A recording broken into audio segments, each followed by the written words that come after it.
तो भाई कहानी यह है कि चाइनीज इक्विपमेंट के साथ पाकिस्तान भारत से लड़ने आई थी। अब इनको लगा कि जैसे ही हम मिसाइल दागेंगे ये इंटरसेप्ट कर देंगे उसको, क्योंकि हमारे पास तो क्या है, चाइनीज का एंटी मिसाइल सिस्टम लगा हुआ है, हमारे पास इंटरसेप्टर मिसाइल्स हैं। मेन टाइम में काम नहीं करता है। इसलिए भाई कहा जाता है चाइनीज प्रोडक्ट पे कभी भी बिलीव मत करो। और पाकिस्तान बहुत ही अभी रो रहा होगा, उसने बहुत खर्चा किया और ये सिस्टम खरीदे, चाइना ने उसको थमा दिया भाई। HQP लो, ले जाके लगा लो, तुमको कोई कुछ नहीं कर सकता। भारत के जो स्काल्प मिसाइल है घुसा, टारगेट करके सारे 9 ठिकानों को आतंकी के निपटा दिए, और पाकिस्तान देखता रह गया जिसने इन आतंकवादी को पनाह दी थी।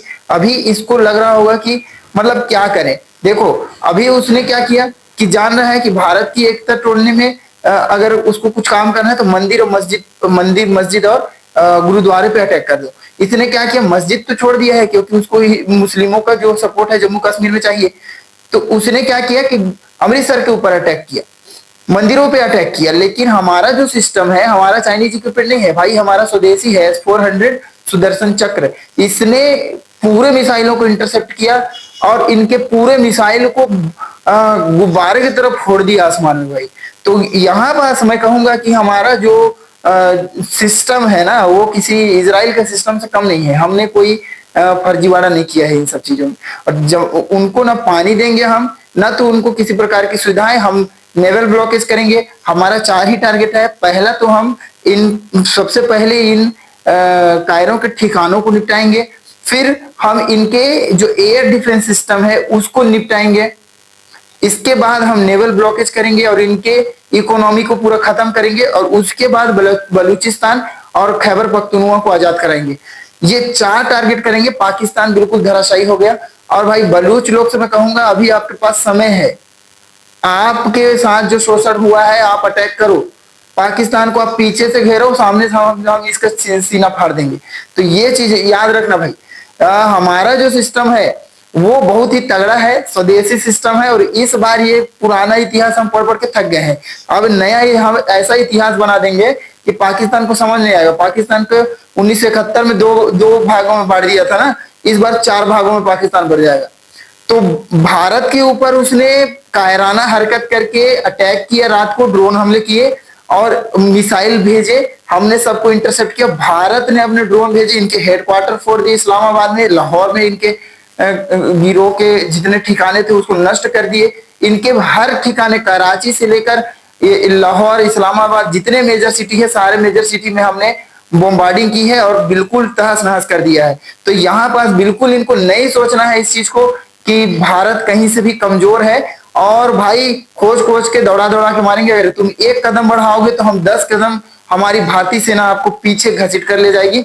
ये एकदम लिख के ले लो आप। अगर हम तो चाह रहे हैं कि पाकिस्तान अपने तरफ से भारत के प्रति कोई हमला करने की कोशिश करे, हमारा जो रिटेलिएशन होगा फिर भाई समझ लेना कि आपका नेस्त नाबूद कर देंगे। आपके देश के बच्चे निकलने से डरेंगे, ये भी समझ लो। क्योंकि हम नहीं चाहते कि आपके यहाँ भी जो बच्चे हैं, महिलाएं हैं, उनको कोई नुकसान पहुंचे। लेकिन अगर आप राष्ट्रीय एकता के रूप में ये दरिंदगी फैलाओगे, और जो आपके यहाँ की महिलाएं जो कह रही हैं कि सिंदूर आपने लगाया है तो उसके बाद का काम पाकिस्तान की सेना करेगी, तो ये अगर आप करोगे तो आपको देखना पड़ेगा कि ये भारत है, ये नए युग का भारत है, ये एक शक्तिशाली देश है। आपके तरफ फर्जीवाड़ा नहीं है, ना ही हमारे पास ऐसा कोई डिफेंस सिस्टम है चाइनीज वाला जो कि मेन समय में भाई काम ही नहीं करता। आपके पास 125 किलोमीटर का रेंज वाला डिफेंस सिस्टम है HQ-9, हमारे पास 400 किलोमीटर के रेंज में वार करने वाला स्कैल्प मिसाइल, जो कि हमारा सबसे कमजोर मिसाइल है। अभी तो हमने ब्रह्मोस तो लाए नहीं है अपने ग्राउंड में। तो आप अगर कोशिश करोगे तो हम आपके पुर्जा पुर्जा फाड़ देंगे, ये भी समझ है। तो दूसरा है कि हमारा भारत की सेना अब नेवल ब्लॉकेज करेगा। नेवल ब्लॉकेज करेगा, आपके जो नेवल ठिकाने हैं उसको नेस्त नाबूद करेगा। उसके बाद आपके यहाँ फ्यूल आना बंद हो जाएगा, आपकी अर्थव्यवस्था गिर जाएगी। चाइनीज जो है CPEC के कारण अपना सिस्टम लगाया था, है ना, तो उसने अपना इकोनॉमिक कॉरिडोर का रोड बनाया था। ये भी भाई समझ लो कि इसके बाद अगर हमारा भारत LOC को अगर ले लेता है तो 2 मिनट के अंदर अक्साई चीन से चाइना गायब हो जाएगा। और उसके बाद कैलाश मानसरोवर सब अपना हमारे भारत में आएगा, ये भी है। क्योंकि अगर भारत अपने में आ गया, भारतीय सब अगर एक रहे, हिंदू मुस्लिम का झगड़ा नहीं हुआ, यहाँ सांप्रदायिक दंगे नहीं हुए, तो भारत जैसे शक्तिशाली देश किसी इस पूरे विश्व में नहीं है। इस पूरे अंतरिक्ष मंडल में किसी भी तारा मंडल में ऐसा कोई ग्रह नहीं होगा जहां भारत जैसा कोई शक्तिशाली देश होगा। तो ये समझ लेना भाई, अंतरिक्ष के अंतिम छोर तक ले जाके मारेंगे अगर आप इस तरह की कायराना हरकत करोगे तो।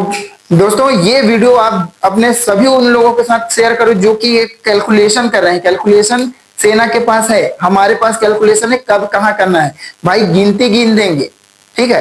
तो उन लोगों को जो कि भारत के अंदर रह के इस तरह की बातें कर रहे हैं कि नहीं ऐसा है वैसा है, कंपैरिजन कर रहे हैं दो देशों का कि पाकिस्तान के पास भी शक्ति है या चाइना आ जाएगा, ये सब हटाओ।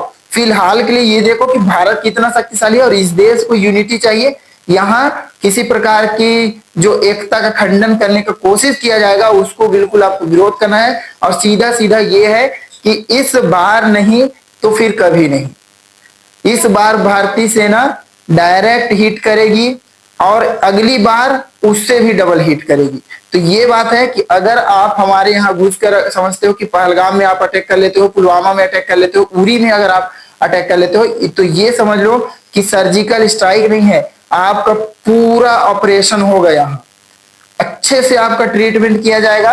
और बांग्लादेश के लिए भी ये हिदायत है कि अगर 4-5 घंटे का ट्रीटमेंट वहां मिल गया ना बांग्लादेश में, तो अच्छे से अच्छे सुधर जाएंगे। और हमने सुधारे हैं, हमारा इतिहास कोई कमजोर नहीं रहा है, हमने पाकिस्तान को हर बार सुधारा है, लेकिन इस बार उसको उसका उन्मूलन ही कर देंगे, जिसको कहते हैं समूल नाश, नीचे से जड़ उखाड़ के फेंक देंगे।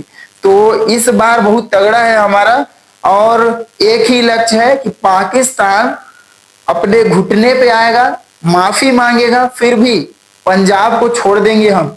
क्योंकि जिस हिसाब से आपने किलिंग किया है, कभी पंजाब में किया है, कभी सिंध में किया है, कभी आपने बलूचों को मारा है, कभी आपके आतंकियों ने घुसकर हमारे हिंदुओं को मार दिया है, और इस तरह के जो आपने घटनाएं की हैं उन सबका जो कहा जाए रिटेलिएशन किया जाएगा। ये रिटेलिएशन आपको बहुत महंगा पड़ने वाला है। और देखिएगा कि भारत इसके बाद इतना शक्तिशाली हो जाएगा कि अपना स्टैंड रखेगा आपका, और आपका परमानेंट सदस्य बनेगा यूएन का। ये हमारा बिल्कुल टारगेटेड है। और दूसरा जो कि ये कहते थे कि भारत में सिर्फ बोल रहे हैं, ऐसा नहीं है, पहली बार सत्ता पक्ष विपक्ष सब मिलकर इसका प्रतिकार कर रहे हैं। और सिर्फ प्रतिकार नहीं, अगर आप युद्ध चाहते हो तो हम युद्ध करके दिखाएंगे, हम सिर्फ बोलने वाले नहीं है, करके दिखाएंगे। अभी पानी हमने छोड़ दिया है, फिर पानी बंद कर देंगे, आपको पता नहीं चलेगा कब खोलेंगे कब बंद करेंगे। बिल्कुल ऐसा स्थिति हो जाएगा आपको कि सूखा बाढ़ में आप परेशान हो जाओगे, आपको समझ नहीं आएगा आप पीछे कहां जाए। और पीछे से बलूचिस्तान एकदम तैयार है, खैबर पख्तूनख्वा तैयार है, अफगानिस्तान से तालिबान तैयार है, सब तैयार है, आपके देश को नोच के खा लेंगे। ये बोलो कि भारत ऐसा कुछ कर नहीं रहा है, लेकिन अगर आप ऐसा करोगे तो आपको इतना बड़ा हर्जाना आप नहीं दे सकते, इतना बड़ा हर्जाना लगाएंगे जिस तरह से सेकेंड वर्ल्ड वॉर में आपका जर्मनी के साथ हुआ है। आपका जिस तरह से आपने देखा होगा कि इतिहास में ऐसा हर बार हुआ है कि जिसने भी बहुत ज्यादा अपने आप को शक्तिशाली दिखाने की कोशिश किया है, भारत उसको हमेशा घुटनों पर बैठा देता है, चाहे वो कोई भी देश हो। आप देख लेना, चाहे इस 1965-66 में हमने जो युद्ध हारा था अपने बैठक में, जिसको रूस ने कराया था, अमेरिका ने कराया था, आपका ताशकंद समझौता, उसके बाद लाल बहादुर शास्त्री का एक रहस्यमय मृत्यु भी हो गई थी जिसमें आपका नाम आया था। ये समझ लो कि जो ताशकंद समझौता में आपने हाजी पीर पास लिया है हमसे, और अखनूर ड्रैगर लिया है, ये दोनों अब भारत ले लेगा।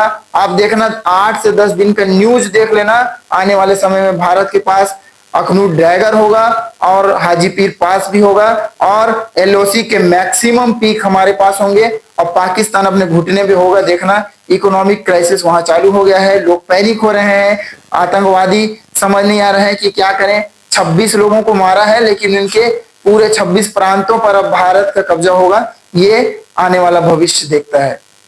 और ये लिखकर आप ले लो कि यही सत्य है, इसी को मैं कहूंगा यही सनातन सत्य है कि अब पाकिस्तान का उन्मूलन हो जाएगा, पाकिस्तान का विभाजन हो जाएगा और वो बहुत पछताएगा कि पहलगाम में घुसकर उसने क्यों 26 लोगों को मारा था। ये इतिहास में दर्ज हो जाएगा कि अगर इस तरह का कभी भारत के प्रति किसी ने घटना को अंजाम दिया है तो भारत का रिटेलिएशन उस देश को नष्ट कर देता है। थैंक यू दोस्तों, ये वीडियो अपने दोस्तों के साथ शेयर करें और उन लोगों के साथ जरूर शेयर करें जो एक कैलकुलेशन कर रहे हैं, क्योंकि कैलकुलेशन करने वाले लोगों के मन में कहीं ना कहीं राष्ट्रीयता की कमी है, तभी वो इस तरह का अंदाजा लगा रहे हैं। बिल्कुल अंधभक्त होकर हमको अपने देश का समर्थन करना है, बिल्कुल सोचना ही नहीं है किसी भी मामले में। अगर चल के जाना पड़े, अगर खुद ही हथियार लेकर पहाड़ों में चलना पड़े, अगर सीने में गोली खाना पड़े, तो पठानों की तरह अफगानिस्तान ने जिस तरह से अंग्रेजों को 4 बार एकदम हरा दिया था, जबकि उनके पास कुछ नहीं था, लुंगी पहन के उन्होंने सलवार पहन के अंग्रेजों को हराया था। बिल्कुल हम भी एकदम सीने पे गोली खाएंगे, एक भी भारतीय के पीठ पे गोली आपको नहीं मिलनी चाहिए। बिल्कुल इसी भावना से पूरे देश को एक होकर रहना है। Thank you.